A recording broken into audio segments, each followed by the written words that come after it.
Hello दोस्तों, मैं ललित पटेल आपका अपना हिंदी चैनल में हार्दिक स्वागत। पीसी असदकारी ज्योति मौर्य के पति आलोक मौर्य के परिजनों की। आखिरकार ज्योति मौर्य ने आलोक मौर्य के परिजनों पर कौन सा नया कदम उठाया है, इस पर हम आपसे बात करेंगे। वहीं हम आपसे बात करेंगे महिला विकास मंच के अध्यक्ष बीना मानवी की, जिन्होंने ज्योति मौर्य और मनीष दुबे के पूरे प्रकरण काफ़ी बयानबाजी की और उन्होंने आलोक मौर्य के मामले में भी काफ़ी बोला। लेकिन वो बार बार महिलाओं के विकास की बात करती हैं, महिलाएं उनके सहयोग की बात करती हैं। क्या वास्तविकता में बीना मानवी महिलाओं का सहयोग करती हैं, जिसमें महिला होमगार्ड का सहयोग बीना मानवी के द्वारा किया गया, या फिर मनीष दुबे की पत्नी तनु पारासर का सहयोग किया गया, या फिर आलोक मौर्य के परिजन जो ज्योति मौर्य की वजह से परेशान थे, आलोक मौर्य की वृद्ध माता, क्या बीना मानवी का इसमें पूरा सहयोग रहा, इस पर हम आपसे बात करेंगे दोस्तों। सबसे और इसके बाद हम आपसे आगे बात करते हैं सीमा हैदर की, जो आजकल हिंदुस्तान में आने के बाद काफ़ी ऐसे प्रोग्राम्स कर रही है। वह अपनी शादी की सालगिरह मना रही है, यानी कि इस प्रकार के जो कामों में वे लगी है और भारतीय कानून को एक प्रकार से ठेंगा दिखाने का काम कर रही है। क्या उसका कदम उसके लिए आत्मघाती हो सकता है? क्या ये नए नए एविडेंस जो एक प्रकार से जो उसने कानून का उल्लंघन किया है उसके लिए पेश कर रही है? किसी भी व्यक्ति की वैध पत्नी होने के बाद, लीगल पत्नी होने के बाद, आखिरकार उससे तलाक हुए बिना वह दूसरे मर्द के साथ अपनी शादी कैसे बना सकती है? और किसी के बच्चों का धर्मांतरण करने का उसे पूर्ण अधिकार किसने दिया? क्या उनके बच्चों का जो धर्मांतरण कराया गया है उसके पिता गुलाम हैदर से पूछा गया, क्योंकि वो नाबालिग बच्चे हैं? ऐसे में सीमा हैदर के द्वारा जो कदम उठाया गया, क्या वह उसके कानूनी तौर पर सही है? इसमें जो सीमा हैदर के शादी की सालगिरह में जो शादी करवाने वाले अभी दिखाई दे रहे हैं पंडित जी, क्या वो इसमें बराबर के दोषी नहीं हो सकते हैं जिनके द्वारा ये धर्मांतरण कराने की बात कही गई है?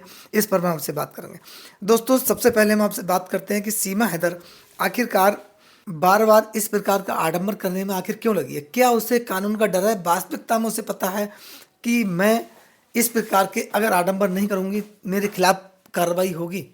क्योंकि अब गुलाम हैदर ने अपने बच्चों की कस्टडी के लिए जिस प्रकार से एक इंटरनेशनल अधिवक्ता को हायर किया है, इसमें सीमा हैदर की मुश्किलें बढ़ेंगी, सचिन मीना की मुश्किलें बढ़ेंगी और अन्य लोग भी इसमें जो दोषी पाए जाएंगे जांच उपरांत, उसके बाद उनके खिलाफ भी कार्रवाई होगी। लेकिन सीमा हैदर उत्तर प्रदेश के मुख्यमंत्री माननीय योगी आदित्यनाथ जी का फोटो लेकर, माननीय प्रधानमंत्री नरेंद्र मोदी जी का फोटो लेकर और अपने बच्चों के हाथ में तिरंगा लेकर नारे लगवाना, हिंदुस्तान जिंदाबाद, ये अच्छी बात है, आप हिंदुस्तान जिंदाबाद की बात करती हैं, लेकिन आप क्या वह भारतीय कानूनों का पालन कर रही हैं जो करना चाहिए? जिस प्रकार से आपने भारत में अवैध तरीके से एंट्री की, क्या ये वैध है? और भारत में आकर जो आपको जमानत दी गई है, उन जमानत के आधारों का आपने उल्लंघन नहीं किया, उस जमानत का आपने दुरुपयोग नहीं किया, ये बहुत बड़ा विषय है।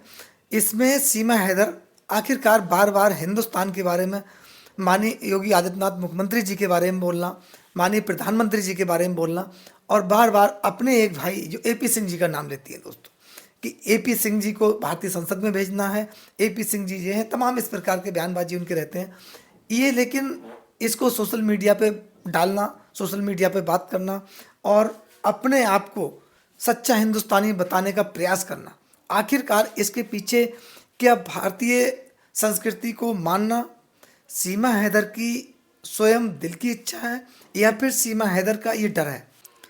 बार बार सीमा हैदर इस प्रकार के वीडियो भी डालती हैं जिसमें भारतीय संस्कृति को अपनाने की बात करती हैं दोस्तों। लेकिन हम किसी भी व्यक्ति को आज़ादी है कि वो अपने आप से अपनी इच्छा के अनुसार कोई से धर्म को ग्रहण करे, कोई से धर्म को माने, ये उसकी इच्छा पर डिपेंड करता है। लेकिन आप एक देश से दूसरे देश में जाएंगे, जो सभी नियम है उनका पालन करते हुए आपको उस देश में वैध रूप से एंट्री करनी चाहिए, ये भी बहुत ज़रूरी है। दूसरी बात, सीमा हैदर के द्वारा जो फेक आईडी का प्रयोग किया गया और फेक आईडी के आधार पर भारत में एंट्री की, ये सीमा हैदर ने जुर्म किया, इसका जवाब कौन देगा? सीमा हैदर के खिलाफ तमाम इस प्रकार के एविडेंस भी हैं। सीमा हैदर ने अपने भारत में आने के बाद मोबाइल तोड़े, टूटे हुए मोबाइल उसके पास से बरामद भी हुए, इसका स्पष्ट जवाब सीमा हैदर नहीं दे पाई। ये जांच का विषय है। तमाम एजेंसियों ने इसमें जांच की, पूछताछ भी की और इस पूरे प्रकरण में जांच चल रही है। लोगों को उम्मीद ये भी थी कि सीमा हैदर जासूस हो सकती है। दोस्तों, इसीलिए ये बड़ा सवाल है। इसमें सीमा हैदर की आने वाले समय में मुश्किलें बढ़ेंगी, लेकिन लोगों का कहना है कि सीमा हैदर को जे बाहरी आडंबर है इनसे भी बचना होगा और कानून का पूर्ण सहयोग करना पड़ेगा।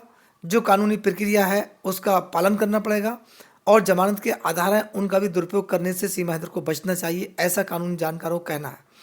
दोस्तों, वहीं हम आपसे बात करते हैं हिंदुस्तान में चर्चित पीसीएस अधिकारी ज्योति मौर्य और उनके पति, सफाई कर्मी पति आलोक मौर्य।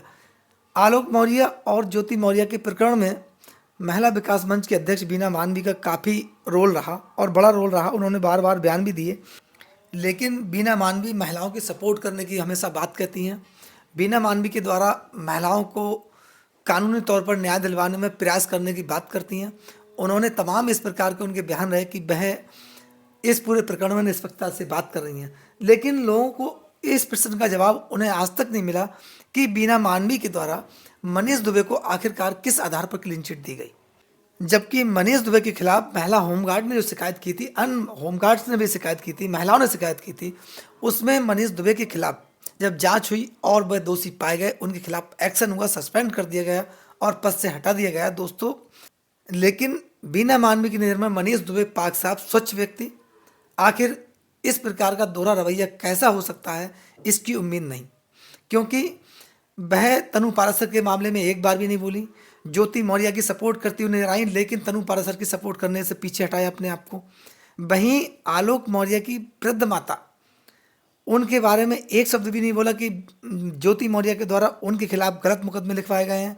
वह वृद्ध हैं। इस अवस्था में कानूनी प्रक्रिया में दाव पेच में उन्हें फंसाना वैध नहीं है। आखिरकार उन्हें इस प्रकार के मुकदमे करने से बचना चाहिए। ये एक बार भी बयान नहीं बोला गया। आलोक मौर्य ने शिकायत वापस ली। उससे पूर्व आलोक मौर्य ने अपने परिवार को बचाए रखने की दृष्टि से अपनी शिकायत वापस ली। आलोक मौर्य ने यह बयान भी दिया कि मैं अपने परिवार और बच्चों को ध्यान में रखते हुए ये कदम ले रहा हूँ, उठा रहा हूँ और शिकायत वापस ले रहा हूँ।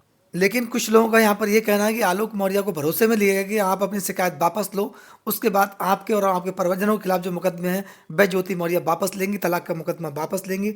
लेकिन ऐसा नहीं हुआ। आलोक मौर्य को अपने आप में ठगा हुआ महसूस किया गया और उसको उसके हाल पर छोड़ दिया गया। इस पर भी बीना मानवी का आज तक कोई बयान नहीं आया। ऐसे में ये माना जाए कि बीना मानवी के द्वारा इस पूरे प्रकरण में दोहरा चरित्र अपनाया गया। क्या ये सत्यता से परे है या वास्तविकता यही है? दोस्तों, इस पर आपकी क्या राय है? अपनी राय हमें जरूर दें। आपके प्यार और सहयोग के लिए हम आपके बहुत बहुत आभारी हैं। नमस्कार, जय हिंद, जय भारत, धन्यवाद।